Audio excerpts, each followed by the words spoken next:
सभी का पहिरियों अस्सलाम वालेकुम, नमस्ते, झूलेलाल, सत श्री अकाल एंड गुड आफ्टरनून। सभी का पहिरियों इहो ॿुधायां त भाउ मुंहिंजी सिंधी ॾाढी ख़राबु आहे।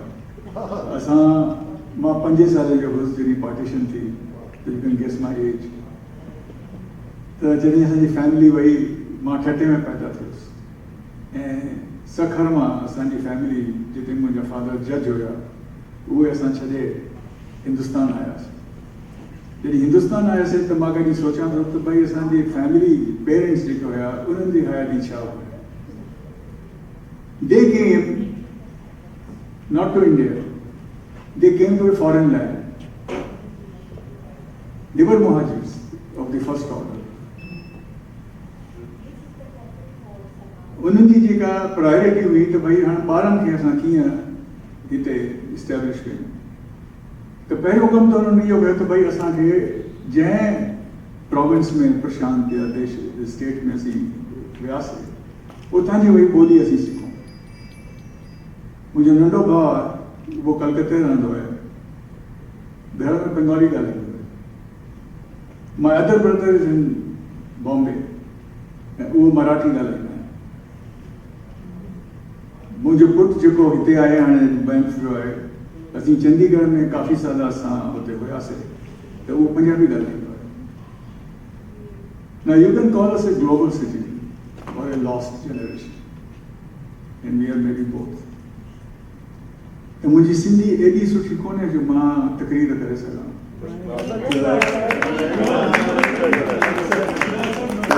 इहो मां थोरो संभाले आहिस्ते आहिस्ते रुकी रुकी टुटी फुटी उहो ॻाल्हाईंदो आहियां। त मूंखे ॾाढो सुठो इहो मौक़ो मिलियो आहे कि भई हिन संगत में मां पहिरियों दफ़ो पंहिंजी हयातीअ में पंहिंजे चारों तरफ़ कननि में रुगो सिंधी ॿुधी आहे। ऐं मूंखे कॾहिं ईअं लॻंदो आहे त मां आहियां इंडिया मां आहियां, हाणे मां वॉशिंगटन DC में रहंदो आहियां, पर ईअं थो लॻे भई जीअं पंहिंजे मां घर मोटी आहियां।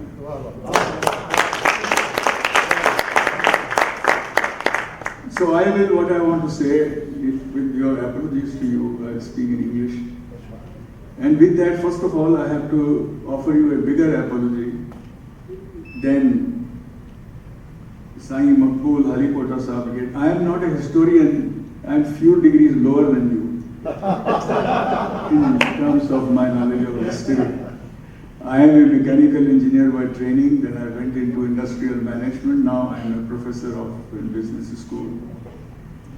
But I have a passion to understand where we came from, where we are headed.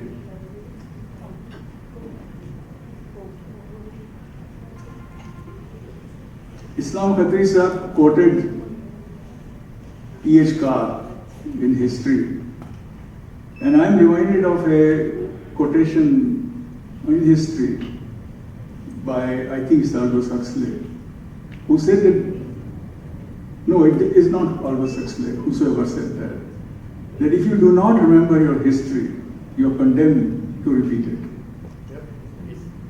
So it is important, even at the risk of repetition, that we remind ourselves where we came from.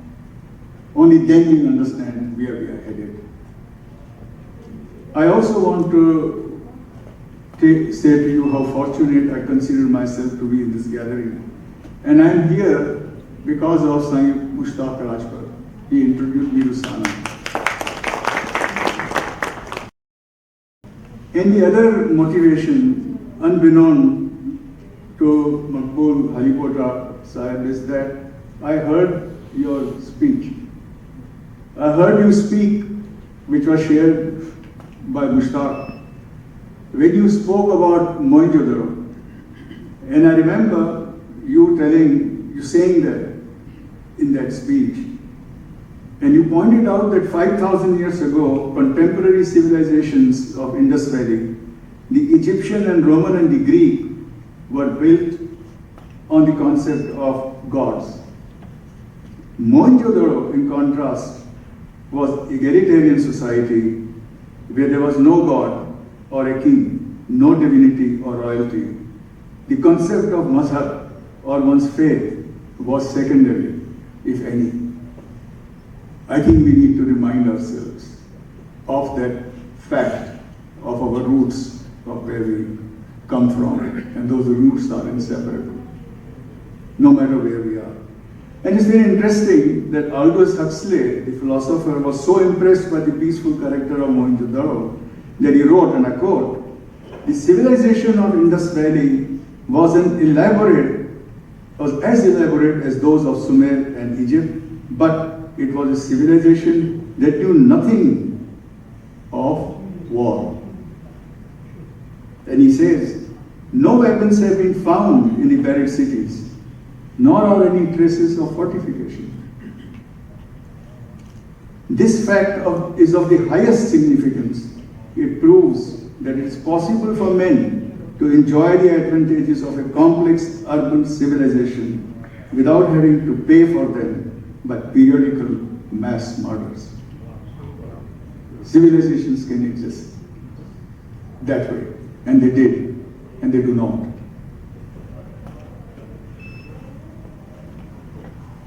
So these civilizational roots of Sindh, in my view, are not strongly and sufficiently articulated.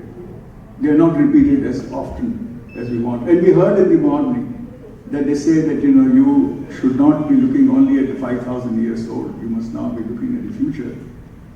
But also let's remind ourselves that simply talking about these facts and these achievements and these roots of sin is not what is going to take us forward. Because they say rolling in mud or rolling in muck is not the best way to get clean. You have to move forward. But you see, the history is never written by the vanquished. As Haripurto Swami told us, it is written by the victors. It is the lens that we carry. We've been asked to wear those lenses. We not only see the world with the lens of the victors, because that's the history we have been taught, but more sadly, that is the lens through which we see ourselves, who we are. We are weak. We are the subjects. We are the defeated. We are the ones who have no confidence. We are the ones who are not capable of achieving anything.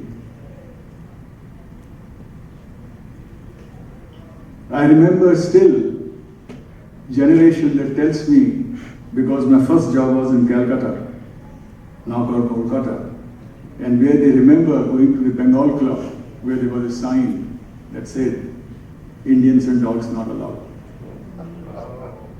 That is the self-image that my generation grew up with.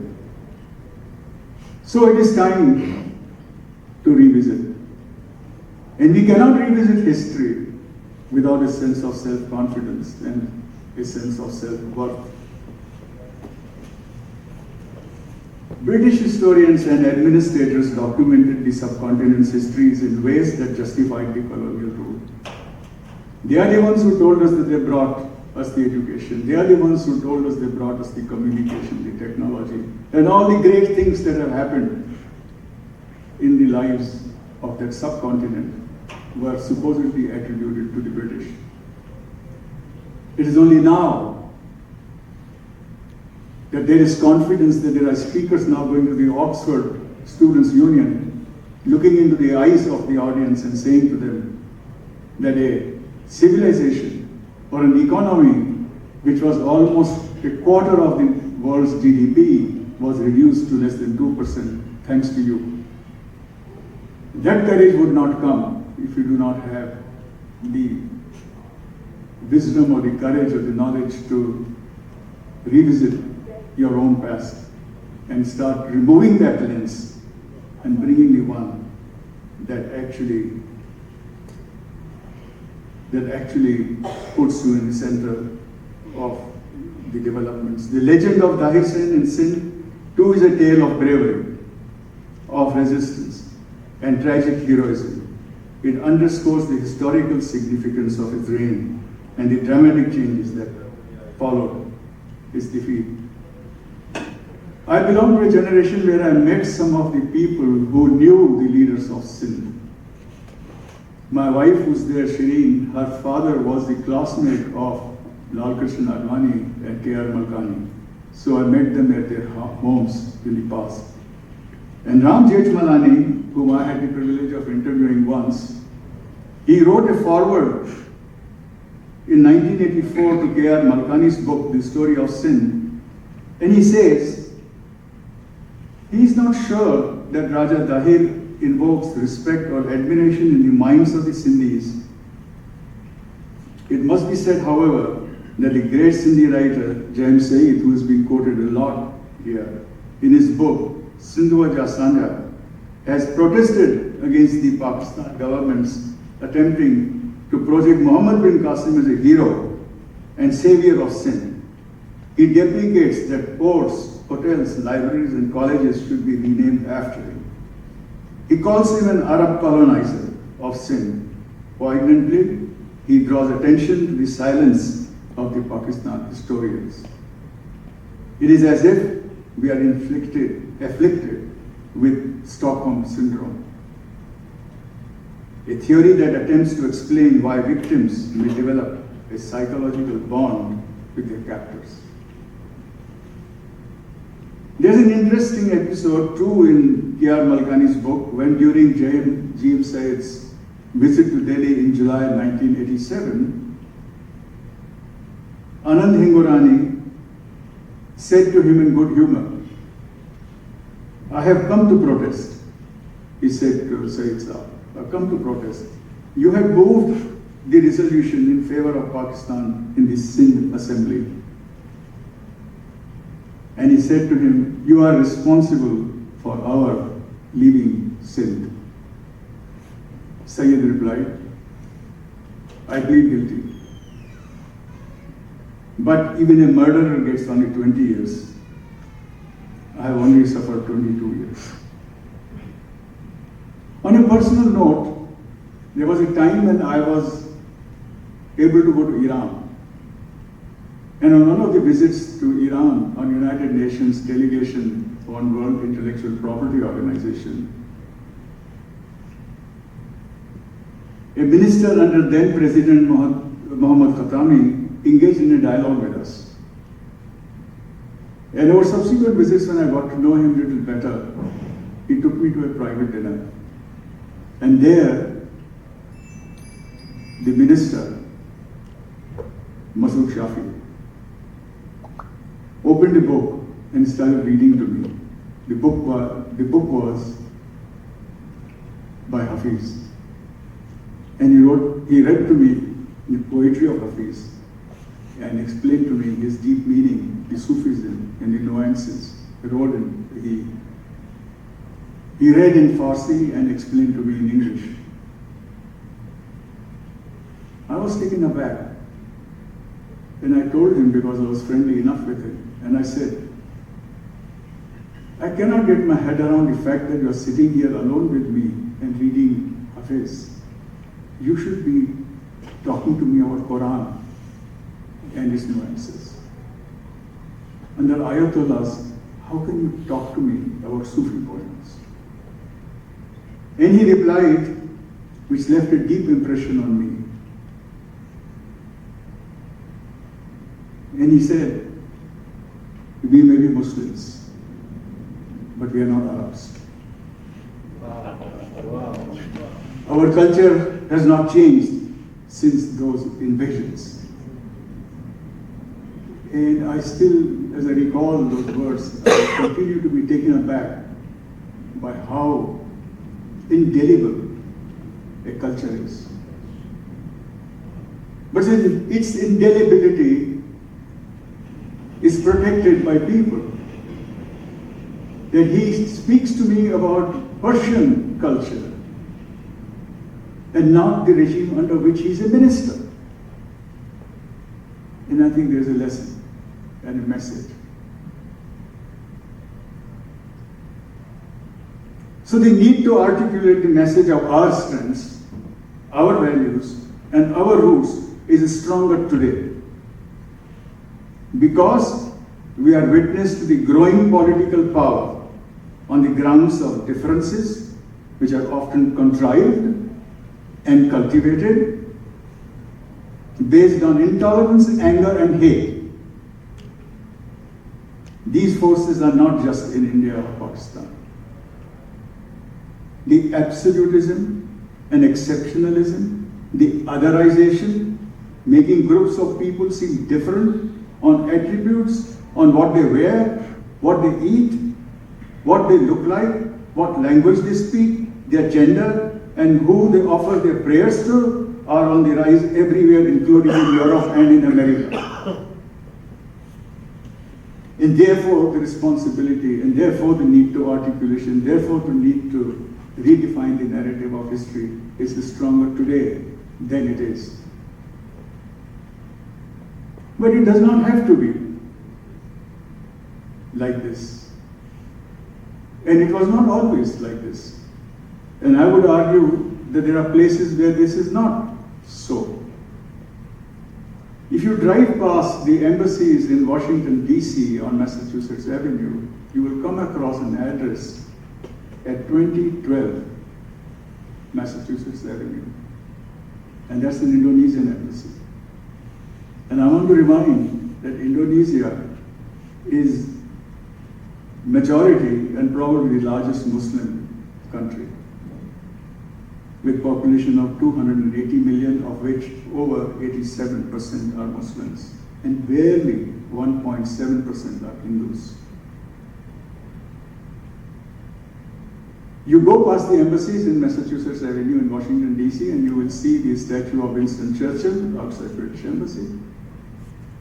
You will see Mahatma Gandhi astride outside Indian Embassy. What do you think is outside Indonesian Embassy? It's a glowing white and gold sculpture of Devi Saraswati, the Hindu goddess of knowledge, associated with wisdom, music, art, and learning, with all her arms upraised in welcome. Indonesia is not diminished as a nation because of that celebration. Nor is Indonesia reduced as a nation. Those of you who have visited Bali, you will see at every nook and corner and every small gully, there are temples which you will not even see in India. This is inclusiveness. My family's experience, and you must remember that I was 5 years old when partition took place. But there are memories that are passed on by parents and friends of parents who visit you from time to time. And they speak about their experiences. And those experiences of partition confirm that Muslims of Sindh were different from the Muslims of the rest of India. As indeed they continue to be till today. Till Emperor Akbar, 1556 to 1605, no serious effort had been made to synthesize Islam with the prominent faith in the country.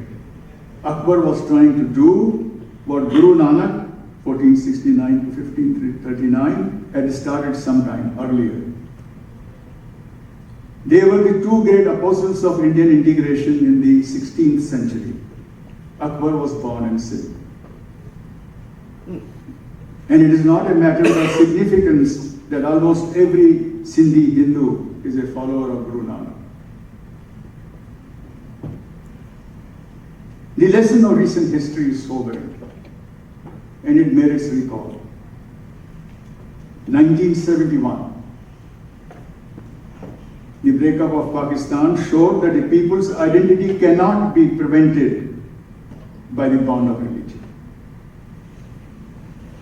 The 1990 reunification of Germany shows that even the imposition of opposing ideologies cannot divide a culture. The election earlier this month in India have given a loud message that economic and social development and respect and inclusiveness of all cultures, including minorities and not religion, strengthens the nations.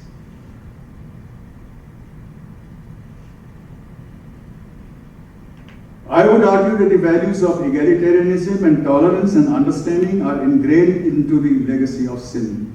It is these values and rediscovering our roots, our identity, that brings us here. In the midst of the developments we see in many nations, including India and Pakistan, we need to remind ourselves of this reality and articulate our message. Earlier, Einstein was quoted, and I want to remind that when Einstein was approached to write his autobiography, he declined. He said how futile it is to write my autobiography. Because the way I view my first 20 years of life, the way I would view my first 20 years of life when I'm 30 is so totally different than when I'm 50. It's the lens that I wear, it's the times that I live in that defines my past. And so I say, the time that we stand now and the lens that we have now requires the articulation of history, it requires the articulation and revisiting. So it is time for introspection, to reflect and strongly articulate our strengths, our values, and our roots. A Sindhi view of Sindhi history is waiting to be written.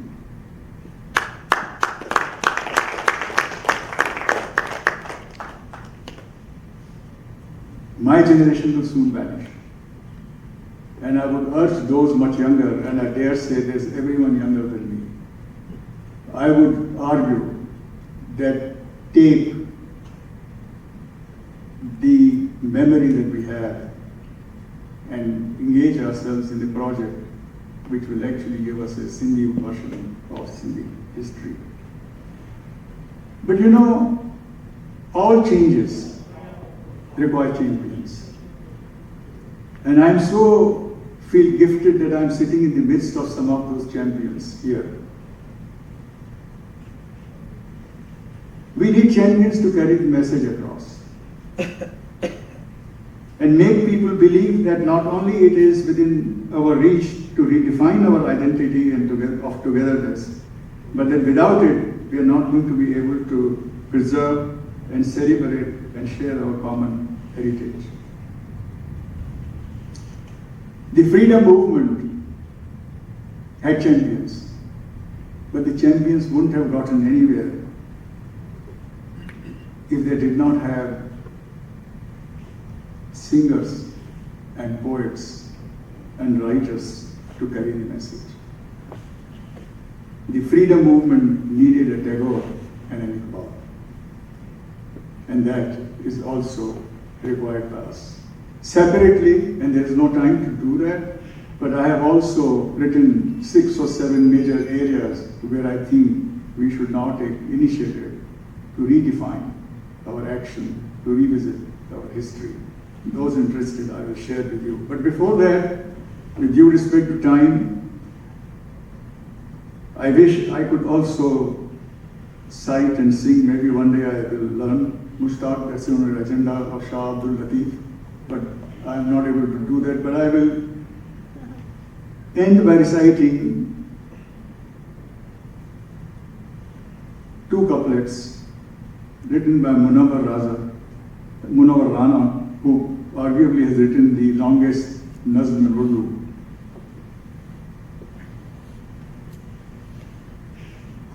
One is, परिंदों ने कभी रोका नहीं रास्ता परिंदों का. परिंदों ने कभी रोका नहीं रास्ता परिंदों का, खुदा दुनिया को चिड़िया घर बना देता.